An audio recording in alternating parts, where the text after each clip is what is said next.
এরশাদকে, যাকে আমাদের ছাত্র জনতা পতন ঘটিয়েছে, সেই এরশাদকে তারা শেষ দিন, মৃত্যুর শেষ দিন পর্যন্ত রাজনীতি করতে দিয়েছে। এখনো তারা বলতেছে যে শেখ হাসিনাকে আসতে দিবে তারা, শেখ হাসিনা আওয়ামী লীগ নির্বাচন করুক, জনগণ নাকি সিদ্ধান্ত নিবে। এটা নাকি আমরা নাকি বলতে পারবো না যে আওয়ামী লীগের বিরুদ্ধে, মানে আওয়ামী লীগের নিষিদ্ধ কিংবা নিবন্ধন বাতিলের দাবি নাকি করা যাবে না, জনগণ নাকি নির্বাচনের মাধ্যমে সিদ্ধান্ত নেবে। আরে ভাই, এখন তো বলতে হয় যে আমরা কি বোকা নাকি? 5 অগাস্টে তো আমরা ইতিমধ্যেই তো এই জনগণ তো আওয়ামী লীগের বিরুদ্ধে রায় দিয়েছে। আওয়ামী লীগের বিরুদ্ধে রায় হচ্ছে আওয়ামী লীগ একটা পলাতক দল, আওয়ামী লীগ বাংলাদেশ থেকে পালিয়ে গেছে, তারা এখন পরিষ্কারভাবে ভারতের এজেন্ট। সেই দলকে আবার নির্বাচনের মাধ্যমে নির্বাচনে এখানে এনে নির্বাচনের মধ্য দিয়ে আবার আমাদের প্রমাণ করতে হবে যে আমরা আওয়ামী লীগকে চাই না। আমাদেরকে রাজনীতি শেখাতে আসবেন না। আপনারা 36 বছর ফেল করেছেন বলে 36 দিনের আন্দোলন সফল হয়েছে। আপনারা ভয় পান, তার কারণ হচ্ছে তাদের সামনে আপনাদের অতীতের ভুলগুলো পরিষ্কার। তারা ইতিহাস পড়েছে, তারা খোঁজ নিয়ে দেখেন। এই 5 তারিখের আগে এই নাহিদকে আপনারা এই পত্রিকাওয়ালারা চিনতেন না। আপনারা জিজ্ঞেস করেছেন নাহিদ কি জঙ্গি নাকি, এটা আমাদেরকে প্রমাণ দিতে হয়েছে, সার্টিফিকেট দিতে হয়েছে যে না, নাহিদ জঙ্গি না, মাহফুজ জঙ্গি না। আপনারা খোঁজ দেন নাই, অথচ এই ঢাকা বিশ্ববিদ্যালয়ের বুকের মধ্যে তারা বসে বসে এই বাংলাদেশের ইতিহাস নিয়ে পড়াশোনা করেছে, আপনারা একটা খোঁজ দেন নাই। ঢাকা বিশ্ববিদ্যালয়ের ছাত্ররা পড়াশোনা করছে, বাংলাদেশের ইতিহাস নিয়ে পড়ছে, এই খোঁজ আপনাদের কাছে নাই। সারা বাংলাদেশের মানুষের ছাত্রদেরকে আপনারা কিভাবে চিনবেন? চিনতে পারবেন না। আমাকে বিএনপির নেতা বলতেছেন যে রিকশাওয়ালা কি কোটা বুঝে? রিকশাওয়ালা আপনার চেয়ে ভালো কোটা বুঝে।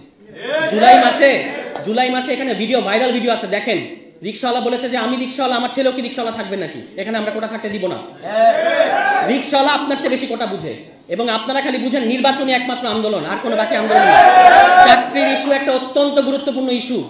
আপনারা লুটপাট ছাড়া, পাচার ছাড়া দুর্নীতিতে 4 বার চ্যাম্পিয়ন করছেন বাংলাদেশকে। আর আওয়ামী লীগের কথা তো বলাই বাহুল্য, পুরো দেশটা ছিবড়া বানিয়ে তারা এখন পালিয়ে গেছে। আপনারা পাচার ছাড়া, দুর্নীতি ছাড়া বাংলাদেশ আর কিছু উপহার দিতে পারেন নাই। আমাদের দেশের ছেলেরা, আমাদের দেশের তরুণরা কিভাবে, তারা কি করে তারা খাবে? তারা কি চাকরি করবে না? ঠিক আছে, চাকরি সবার চাকরি করতে হবে না, তাহলে আপনি তাকে উদ্যোক্তা কোনো ইনসেন্টিভ দিচ্ছেন? কোনো ইনসেন্টিভ তারা দেন নাই আমাদের তরুণদেরকে, তাহলে তারা চাকরি আন্দোলন করবে না? আপনাদের নির্বাচনের পিছনে কি আপনাদের পিছিয়ে গিয়ে দাঁড়াবে এবং তারপর আপনারা আবার ক্ষমতা এসে আমাদের সাথে জুলুম করবেন? এই কারণে আপনাদের নির্বাচনের দাবিতে আন্দোলনে জনগণ সাড়া দেয় না। এই কারণে আপনারা 7 জানুয়ারিতে ফেল করছেন। স্বীকার করেন আপনারা কেন 7 জানুয়ারির আগে যে দামি নির্বাচনের কথা আমরা বলি, আপনারা তো দামি আন্দোলন করেছেন। আপনারা দামি আন্দোলন করেছেন যে স্যাংশন দিবে আমেরিকা, এবং সেই স্যাংশনের ইয়েতে এখানে আওয়ামী লীগ করে যাবে, তারপর সুষ্ঠু নির্বাচন হবে। এবং আপনারা পরে অভিযোগ করেছেন যে ঢাকা শহরের মানুষজনরা আমাদের কেচি গেট খুলে দেয়নি, আমাদের নেতাকর্মীরা দৌড় খাইছে, এবং ঢাকা শহরের মানুষের এত খারাপ যে তারা আসলে আমাদেরকে কেচি গেট খুলে দেয় নাই। দিবে না তো আপনাদেরকে কেচি গেট খুলে, কারণ আপনারা তো তার জন্য আন্দোলন করতেছেন না।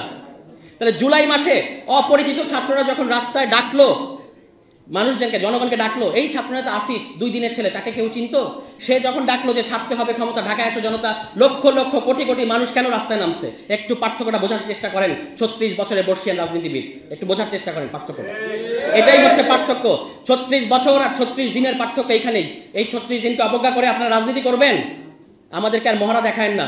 ক্যাম্পাসে আপনাদের ছাত্র সংগঠনগুলা আজকে যে ধরনের সন্ত্রাস করতেছে, আপনারা একটা জিনিস মনে রাখবেন, এখানে আওয়ামী লীগের বিরুদ্ধে গণ অভ্যুত্থান ঘটার আগে ছাত্রলীগের বিরুদ্ধে ক্যাম্পাসে অভ্যুত্থান ঘটেছে।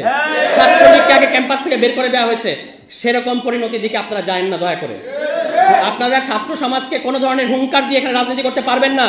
আপনি ছাত্রদল হন, ছাত্র শিবির হন, অন্য যে হন, ছাত্র সমাজের গায়ে একটা ফুলের টোকা দিয়ে এখানে কোনো ধরনের রাজনীতি আপনি করতে পারবেন না, এটা পরিষ্কার। এখনো হুঁশ আছে। আপনারা কিন্তু আওয়ামী লীগ হওয়ার চেষ্টা করেন না, কারণ আওয়ামী লীগ হচ্ছে অত্যাচারের একটা সিলিং। ওই সিলিং আর আপনারা পৌঁছাতে পারবেন না। এর চেয়ে দুর্বল হবেন, এর চেয়ে দুর্বল হয়ে কিন্তু পারবেন না। ফু দিয়ে উড়িয়ে দিবে বাংলাদেশের জনগণ, ফু দিয়ে উড়িয়ে দিবে আপনাদেরকে বাংলাদেশের জনগণ।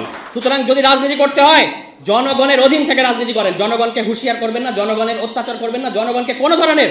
প্রতিদিন আপনারা চাঁদাবাজি করতেছেন, প্রতিদিন।